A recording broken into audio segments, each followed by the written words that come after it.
নববর্ষের মধ্যরাতে তাহাজ্জুদ নামাজরত অবস্থায় মুখে টেপ মুড়িয়ে হাত পা বেঁধে জখম করে সুমন নামে এক বাংলাদেশিকে হত্যা করা হয়েছে।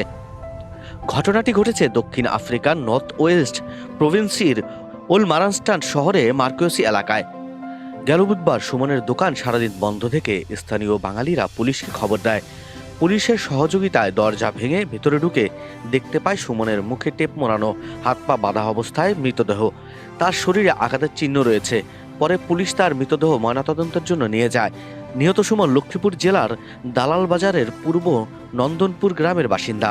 তার অস্থায়ী ঠিকানা ঢাকার গুলশান বনানীর 11 নং রোডের ব্লক ডি 24 নং বাসা। সিসিটিভি ফুটেজ চেক করে সেখানকার প্রবীণ প্রবাসী কমিউনিটি নেতা সুমন আহমেদ জানান, 31শে ডিসেম্বর রাত 12টার দিকে স্থানীয় কয়েকজন যুবক পেছনের টিন কেটে দোকানে ঢোকে। এ সময় সুমন তাহাজ্জুদ নামাজে ছিলেন।